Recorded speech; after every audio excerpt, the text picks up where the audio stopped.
going on, everybody? Welcome back to another video, and in today's video we're going to be talking about Ready Player One. Before we get too far into this, if you're new here to the channel, my name is Anthony A. Perez. Welcome to the channel. Here on the channel I talk about movies, TV, Star Wars, I do vlogs, supercut videos, live streams, and all kinds of other fun stuff. So if you're interested in checking any of that stuff out, please consider hitting that subscribe button, sticking around for more content, and hitting that like button because it really helps the channel out. I would also love for you guys to comment what you guys think about this movie and what you guys think about the video. And I'd also like to welcome, for the first time here on the channel, my buddy John from his channel, Directive. On his channel, he mainly talks about parenting tips and different things that have to do with being a parent or anybody who's expecting to be a parent. And yeah, he's a great guy, one of the earliest guys that I got to meet here on YouTube and made friends with. And so I'm very happy to finally have him here on the channel for his first ever movie review. So we're going to be hearing from him in just a short moment, but a big thanks to John for being here in this video. And you can find the link to his channel, Directive, down below in the description box. So Ready Player One came out in 2018, is directed by Steven Spielberg and stars people like Tye Sheridan, Olivia Cooke, Ben Mendelsohn, and so many others, and is based on a book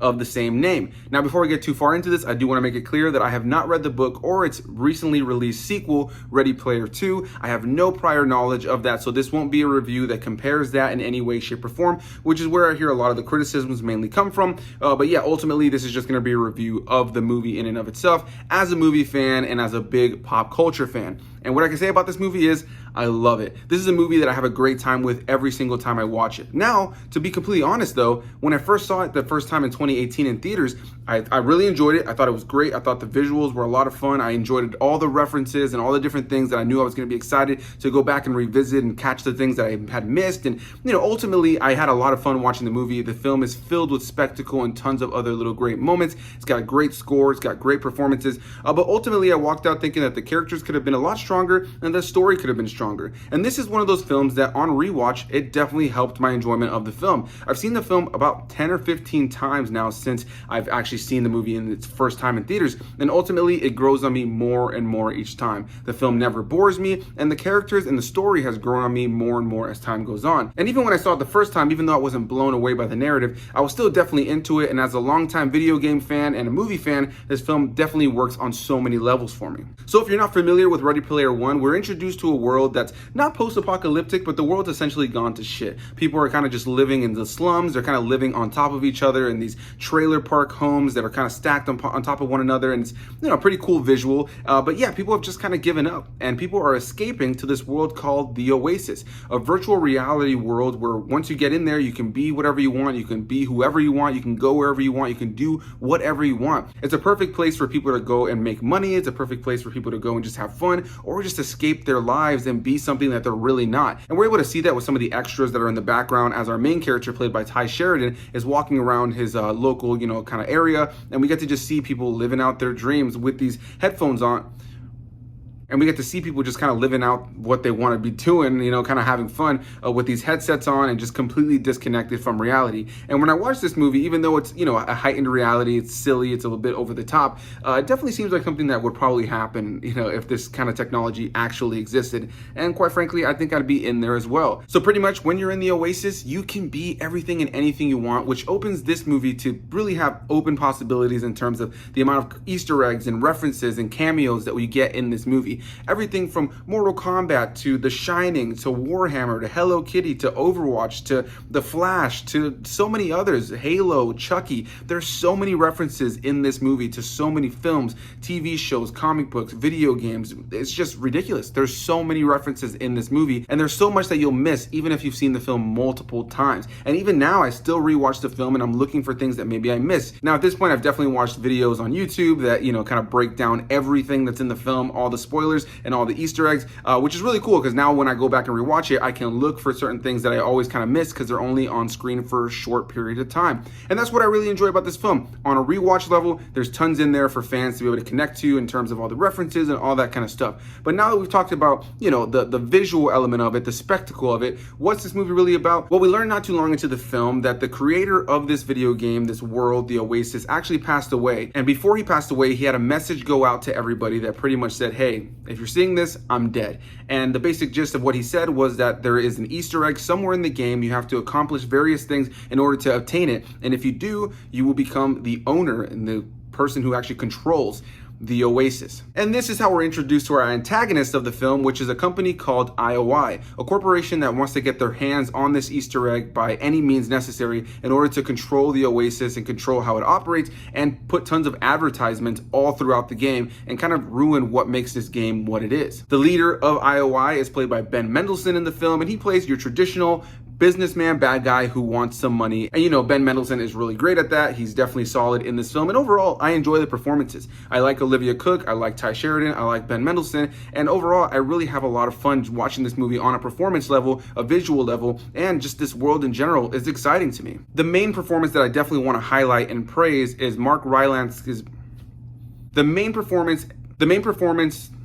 The one performance that I definitely want to praise and highlight in this review is the character of Halliday, played by Mark Rylance. He's the guy who created the game, and he's just phenomenal in the film. He's in a lot of ways the heart of the film, and he's not in it in an abundance, but when he is, it's effective. The amount of love and passion that he had for this creation of his and what it would mean to people is really what makes this film a lot better for me. I really enjoy the emotion of his character, even in these really subtle ways. The way he performs the character, it's just something so charming about it, and you really do feel for his character and buy into his character. And we see his character through flashbacks or video recordings over the course of the film, and he kills it in all of those scenes. Now that I've given my general thoughts on the movie, let's go ahead and hear what my buddy John from Daddy Directive had to say about this one.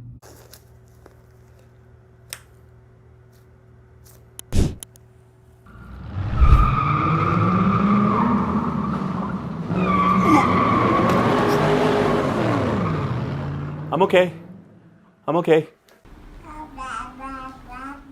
What's up guys, it's John here at Daddy Directive, and today I'm doing something a little bit different to my usual parenting videos, and that is a movie review. Thanks to my good friend Anthony, who has graciously asked me to be part of this collaboration video for the movie review for Ready Player One by Steven Spielberg. And I'm having a lot of fun making this video, so thank you Anthony. By the way, if you're parents or soon to be parents, or you just want to see my face again, please drop by my channel, Daddy Directive. Now, before I move on to the review, I'd like to ask that you smash that like button if you haven't already done so. And subscribe for more incredible videos like this from Anthony in the future. Besides, it will let YouTube know that you like this kind of content and it will recommend more videos like this on your feed. Now, that's what I call a win-win. I'm sure Anthony has already provided a fair amount of information regarding characters and the actors and actresses playing those characters. So I'm going to go deep dive right in. So see you on the other side.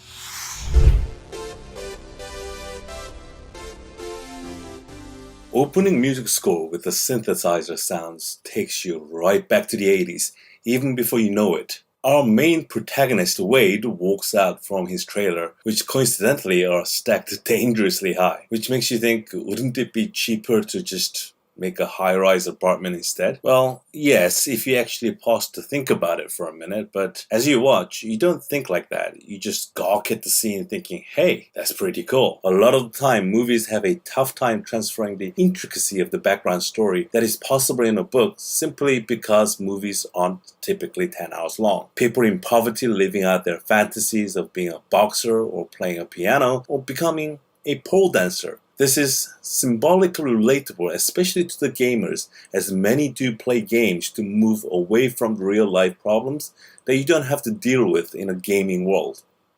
And that's where this movie really shines. Relatability to the viewers through the Easter egg references, especially if you have any knowledge or experience of the pop culture references in the movies and games dating decades back. If you're too young to understand any of the references, the movie itself is visually stunning, so you can enjoy it even without understanding the references at all. But if you do understand the references, oh man, this movie is a nerdgasm from beginning to finish for pop culture enthusiasts and gamers alike. And fittingly so, since the book the movie is based off of is supposedly a tribute and an homage to all the pop cultures of the 80s, 90s, and even 2000s. And on the note of visually stunning movie, take the car race scene for example. A car being built up from ground up, never mind the fact that it is one of the most recognizable and iconic car, the DeLorean from Back to the Future series. The Manhattan being built in accelerated time. Inception, anyone? And how about that T-Rex scene? I mean, Jurassic Park is like Steven Spielberg's firstborn child. And there is the King Kong, and need I say more? You'll be in awe once you realize afterwards that this entire race scene is done without any music score. But because there is so much visual buffet of references and eye candy throughout the race, that you are engaged totally from start to finish. And that is impressive, because typically, musical scores in the background is what helps the viewers engage through a scene in a movie. Now, when it comes to the characters, I actually think it worked out that the characters were somewhat one-dimensional, just as if you were watching some comic book heroes or villains. Everything is pretty much black and white when it comes to the right and wrong. And I mean, look at the main villain in the movie, Nolan. His avatar is straight up dark Superman in a suit. You have to realize that the movie is not trying to answer some deep existential question, but it is supposed to be more lighthearted and simple. I mean, even the premise of the movie is about mainly paying tribute to the pop culture of the 80s, the simpler times. The movie is already filled with so much information and Easter eggs that if it tried to be more, it may have ended up collapsing on itself ultimately. Now, I did feel a little bit of disconnect when the movies were switching between the reality and the virtual reality though. And I think it may have been due to two possible reasons. One, the visual effects in virtual reality has such a grand sense of scale, and the use of colors were so eye-catching and vibrant that the reality scenes just looked lackluster in comparison. But I guess that was the point the movie was trying to convey. Reality sucks, virtual reality rules. So they did a great job. Second, simple one-dimensional characters worked well in the virtual reality as it is easier to accept the characters, however simple or cliche they may be as viewers compared to the real-life actors who are held to much higher standards, especially with movies that comes out these days. The problem was that the sheer simplicity of the characters in the real-life scenes made it feel like the characters were literally plucked out from the 80s or 90s movies where the characters spoke and acted in a way that is just awkward. Now, having said this, I do want to mention that Mark Rylance did an incredible job of acting as James Halliday, the awkward genius. Ironically, the awkwardness of the character actually made it the most authentic character out of all the characters in the movie. I do want to mention that one other scene in the movie, as I was so incredibly impressed by it, and that is the recreated scene from the movie Shining. Oh man, was I impressed. When I saw this scene, the eeriness, color, and the iconic corridor scene, the bathroom scene, you name it, it was done so spectacularly well, I literally couldn't keep my mouth shut. So after all that, what are my final thoughts on the movie? Well, let me tell you in person.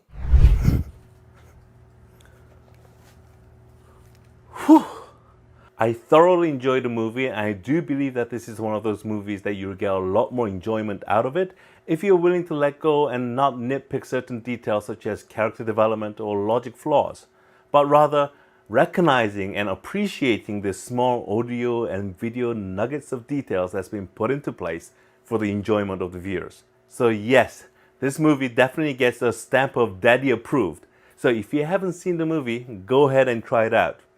Thank you for listening to my thoughts on this movie, and back to you, Anthony. A big thanks to John from Daddy Directive for being here in this video. Loved hearing your thoughts, man, and I love the amount of energy you put into this review. You said it's your first movie review, and I could never have told you.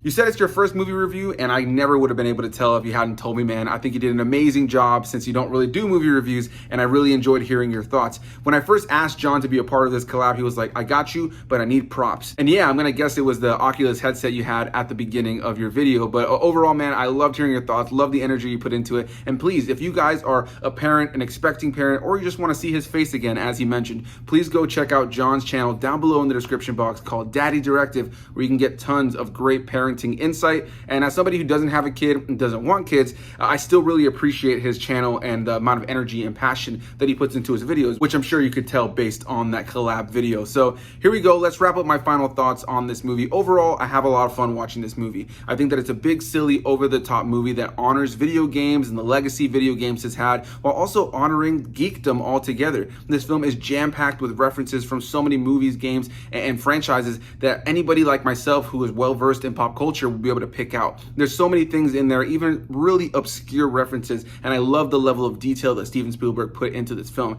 I think ultimately my biggest criticism of the film is that there are characters that are part of the main core set of characters, who are part of our hero set of characters, that are not that amazing, you know, that they could be fleshed out a lot more. And I think the character development for a lot of characters is something that definitely could have been a lot stronger in this film when it comes to some of the side characters that at the end of the movie are part of, you know, the hero set of characters. As far as Tye Sheridan as our main character, Parzival, I think he's great. And then you have Olivia Cooke, who I think is really great as the character of Artemis in this film. One thing when it comes to her character that kind of bugs me is that when we finally get to see her in the real world outside of the video game, she kind of introduces herself kind of like as somebody who's not really all that attractive. She tells Parzival earlier in the film that she doesn't feel like he'd really like her in person. And the reason for that is because she has this birthmark on her face. And quite frankly, Olivia Cooke is a beautiful actress, and there's nothing about that birthmark that really makes her unattractive in any way, shape, or form. And that's not something that I necessarily gonna blame only this movie on, but it's something a lot of movies do, where they kind of put a small little blemish on a really beautiful, attractive actor or actress, and ultimately it doesn't really change much about their appearance. And that kind of, it's how I feel about Olivia Cooke here, where it's like, great, you have, you know, a birthmark on your face. I can understand being self-conscious, but for there even to be an element of this character being unattractive because of this blemish on her face, I just think it's kind of ridiculous when there's tons of beautiful people in the world who do have different skin conditions or birthmarks or blemishes on their face that are still beautiful even though they have those things. So for the film to kind of even push in that direction, even though Tye Sheridan's character, you know, obviously doesn't agree with her, I just feel like it's weird. Every time I see it, I'm just like, you know, to even try to act like this chick is unattractive in any way, shape, or form because of this is kind of silly. But yeah, I've gone on way longer than I wanted to, and quite frankly, what you guys aren't seeing, the unedited version of this, I've made a million mistakes, and at this point, I'm 2 seconds from grabbing my beard and ripping it straight out of my jaw. Ultimately, I enjoy this film. I'm never bored by it when I watch it. I love the score. I love the callbacks to 80s nostalgia. I love the complete just laundry list of tons and tons and tons of references that are in this movie. And the story's fun. It's a very traditional video game story. And as somebody who plays anywhere between 2 to 4 games to completion every month and has continued to do that my entire life, video games are a huge part of my life. And I love the way that this movie honors video games legacy, while also telling a big, fun sci-fi action story that I really have a lot of fun with. So yeah, I definitely want to hear what you guys have to say. I know that there's definitely a camp of people who don't like this movie, and I'm sure I'll get some comments on that. So I'm definitely curious to hear why this movie just doesn't work for some people. Definitely leave those comments down below. I'm pretty sure I know what some of those criticisms are going to be, but ultimately I have a lot of fun with this movie, and there's way more pros than there are cons for me. So a big thanks for you guys for watching. Hit that like button, subscribe for more videos, comment for more Fuck, what's wrong with me? Comment your thoughts. Please go check out my buddy John and his channel, Daddy Directive. Link is down below in the description box. Honestly, I'll probably keep a couple mistakes in here, but if you guys saw all the mistakes that I have made for some reason trying to film this, anybody who films YouTube videos, you already know how it is. Anyway, thank you guys for watching, and I'll see you guys in the next one. Bye-bye.